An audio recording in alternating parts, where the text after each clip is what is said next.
Já chegamos na 7ª aula do curso Apocalipse Simplificado, onde eu quero dar para você uma visão geral do livro, sem omitir as minhas opiniões pessoais. Eu quero te lembrar uma frase dos irmãos Morávios, que foi dita muitas vezes por John Wesley. Ele dizia o seguinte: nas coisas essenciais nós temos que ter unidade, mas naquelas coisas que não são tão fundamentais, nós podemos ter uma pequena divergência. Por isso que você sempre vai me ver dando as aulas e no final eu coloco aberto para você que você pode crer de uma outra maneira, porque o debate sobre o livro do Apocalipse tem 2000 anos.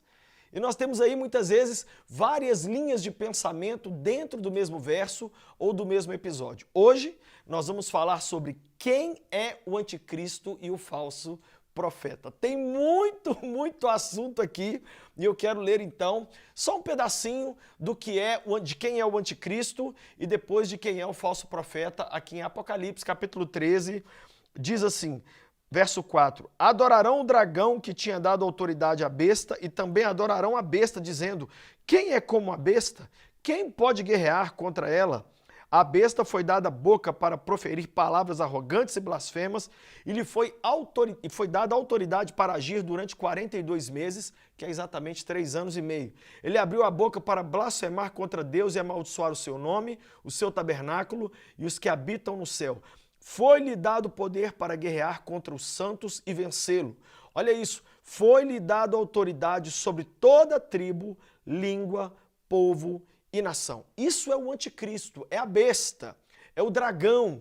Agora ele tem um ajudante. A partir do verso 11 de Apocalipse 13 diz assim, vi outra besta que subia da terra com 2 chifres, exercia toda a autoridade da primeira besta em nome dela e fazia os habitantes da terra adorar a primeira besta cujo ferimento mortal havia sido curado. Realizava grandes sinais, chegando a fazer descer fogo do céu à terra à vista dos homens. E por causa dos sinais que lhe foi permitido realizar em nome da primeira besta, ela enganou os habitantes que habitam na terra. Ordenou-lhes que fizesse uma imagem em honra à besta que fora ferida pela espada e contudo vivera. Foi-lhe dado poder para dar fôlego à imagem da primeira besta, de forma que ela podia falar e fazer com que fossem mortos todos os que não adorassem a sua imagem. Também obrigou a todos, grandes e pequenos, ricos e pobres, livres e escravos, a receberem certa marca na mão direita ou na testa, para que ninguém pudesse comprar nem vender, a não ser quem tivesse a marca, que é o número da besta ou o número do seu nome. Aqui há sabedoria. Aquele que tem entendimento, calcule o número da besta, pois é número de homem. Seu número é 666. Quem é o anticristo? Existe um consenso entre todo mundo que estuda o Apocalipse de que ele será um grande líder político.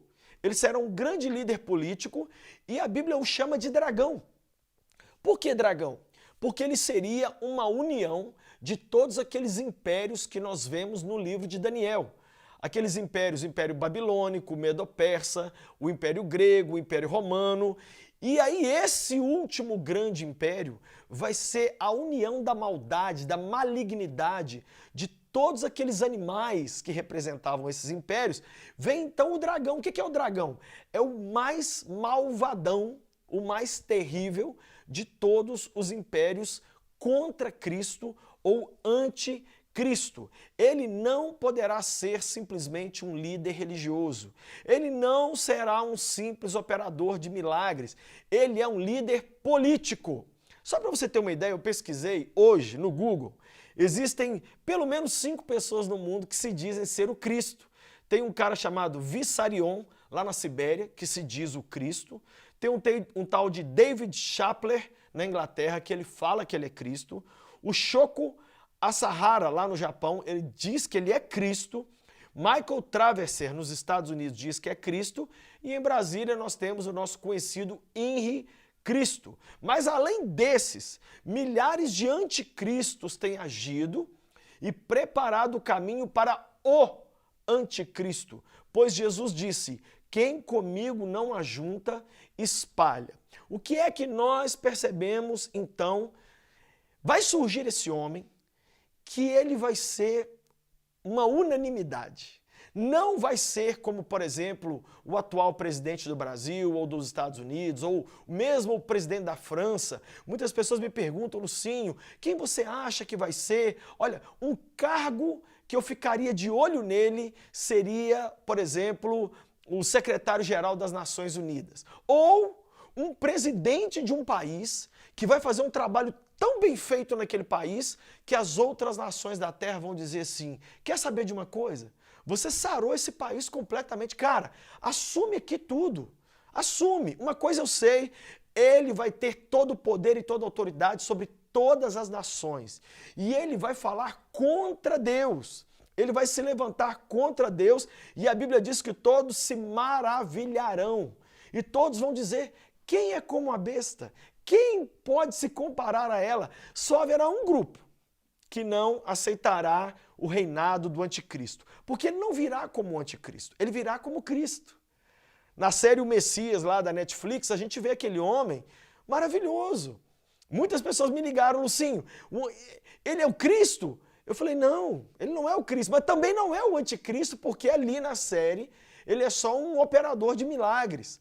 O anticristo não, ele vai ser um líder político, ele vai trazer união entre povos que sempre brigaram, ele vai trazer cura para situações que não tinham solução, e a Bíblia diz literalmente que as nações da terra vão ficar boquiabertas diante desse cara.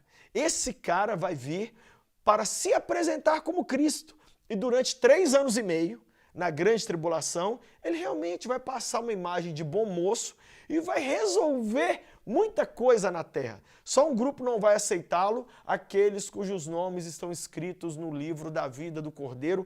Esse grupo, além de não aceitar, não vai aceitar a marca dele, com isso não vai poder fazer compra, com isso a Bíblia diz aqui em Apocalipse capítulo 13, foi-lhe dado o poder para guerrear contra os santos e vencê-los. A igreja vai ser esmagada, perseguida pelo anticristo. Eu creio nisso. Durante 1830 anos, a igreja cristã acreditava que passaria pela grande tribulação. Então essa ideia do arrebatamento antes da grande tribulação, ela é nova. Ela tem 150 anos, é bem recente. E essa história não é aquela que eu creio. Respeito quem crê assim, mas eu não creio dessa maneira. Agora, o anticristo tem um ajudante. Esse ajudante, sim, é um operador de milagres. Esse ajudante, sim, é um líder religioso. É chamado de o falso profeta. Ele vai operar milagre, vai fazer cair fogo do céu, ele vai fazer uma imagem do anticristo e ele vai dar fôlego para essa imagem. Essa imagem vai mexer, vai falar e ele vai fazer com que sejam mortos todos aqueles que não adorarem a imagem do anticristo. E esse lance da marca vai ser promovido pelo falso profeta. O falso profeta vai ser o líder da falsa religião do anticristo chamada Grande Babilônia, que está lá em Apocalipse capítulo 17. Eu e você precisamos entender o papel de cada um, porque o falso profeta é como se fosse o marqueteiro do anticristo. O que é que nós vemos aqui, gente? Uma contraposição à Trindade. Nós vemos o Pai Celestial, do outro lado nós vemos Satanás. Nós vemos o diabo, o dragão, o anticristo, que é contra Jesus. E nós vemos o falso profeta, que é aquele que é contra o Espírito Santo. Então até nisso o diabo não é criativo e criou aí uma trindade do mal para poder enfrentar Jesus. Então esse anticristo é chamado também em Tessalonicenses de o homem do pecado, o filho da perdição. É uma pessoa que não virá somente para negar a Cristo ou para substituir a Cristo, mas para se fazer parecer com Cristo. Inicialmente vai ser maravilhoso, operando milagres, curando um monte de gente. Hoje mesmo, enquanto eu pesquisava para dar essa aula, eu estava vendo um dos grandes pregadores do Brasil sobre o Apocalipse. E esse pregador, que é um cara muito sério, muito conceituado, ele disse, gente, eu vou dar uma opinião pessoal que eu não posso provar pela Bíblia. Eu acho que o anticristo já nasceu. Isso é a opinião que este pregador deu.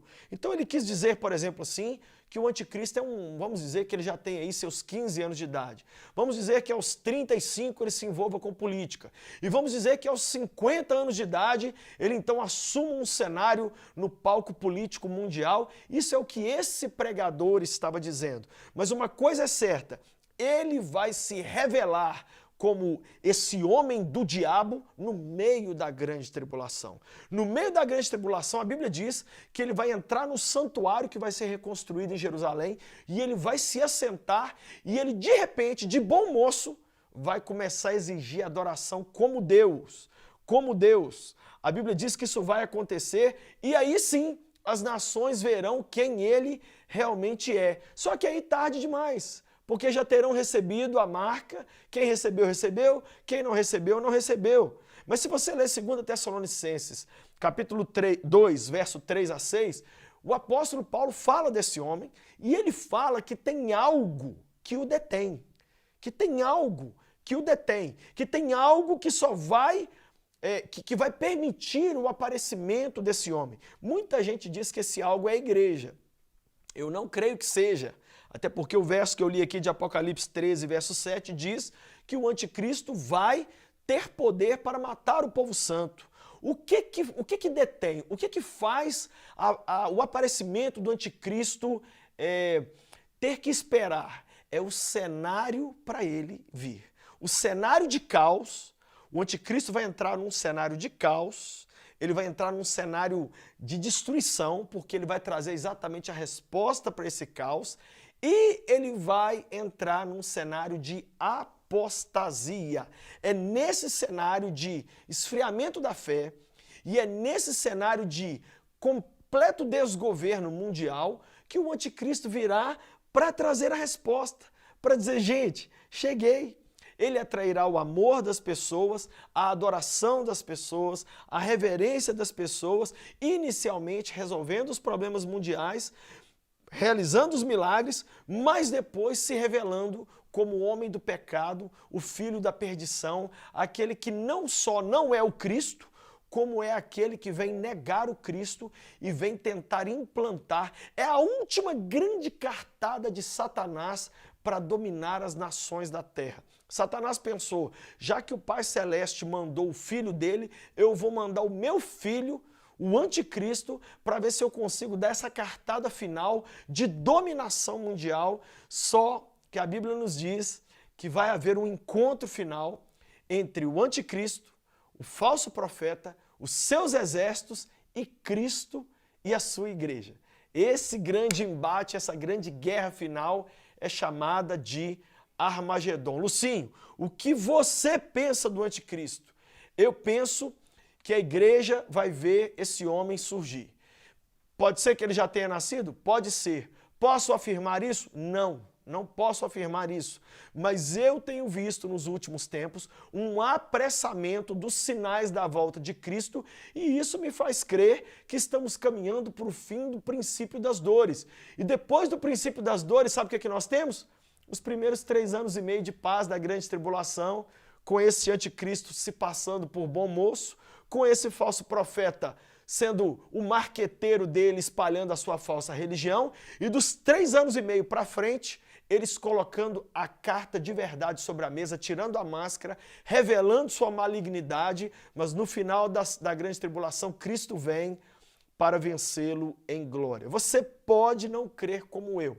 Você pode não ter a mesma visão cronológica que eu estou te passando aqui do livro do Apocalipse. Uma coisa é certa, esse homem do pecado não é uma ideia, não é um partido político, não é um sentimento, não é um pecado. A Bíblia deixa claro que ele é uma pessoa e essa pessoa virá para poder tentar ser o grande missionário de Satanás na terra, mas ele será vencido com o sopro da boca de Jesus. Querido Deus, eu abençoo cada pessoa e eu quero te pedir que, ao contrário de ter medo ou apreensão ou preocupação, que nós possamos nessa hora só decidir de que lado estamos.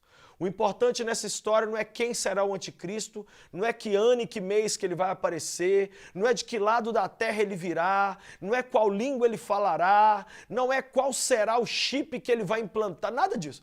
A nossa preocupação hoje tem que ser: eu estou do lado de Cristo? Eu seria alguém facilmente enganado pela besta?